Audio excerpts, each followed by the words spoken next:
Welcome back to the School of Soul, the social series. I'm ADELINE Atlas, and today we're talking about how to find the pricing sweet spot, the zone where you're making real profit and still making it easy for people to say yes. One of the biggest myths out there is that you have to either price low and struggle with volume or price high and risk nobody buying. That's not true. There's a powerful middle ground where your offer feels like a no-brainer to your audience and still pays you what you deserve. Here's what you need to know. The right price feels light for the buyer, but still feels right for you. It's the point where your audience sees the transformation you're offering as so valuable compared to the cost, they barely hesitate.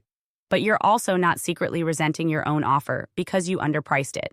If you price too low, you'll attract people who question everything, delay payments, and undervalue your work. If you price too high too soon, you'll trigger skepticism before you've built enough brand proof. The sweet spot happens when you price based on three things. 1. The urgency of the problem you're solving. Bigger problems sound higher value. 2. The clarity of your transformation. The clearer the outcome, the easier the sale.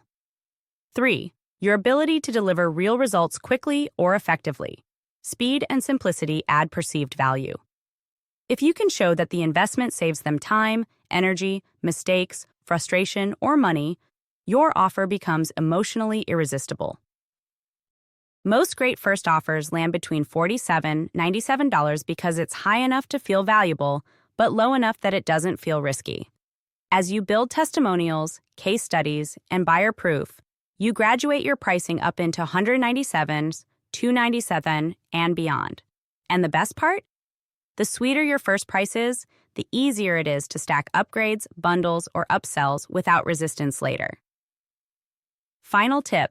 Your sweet spot is where the buyer says, "This is exactly what I need," and you say, "This is exactly what I'm worth." Hit that balance and sales start flowing naturally, without pushy tactics or burnout.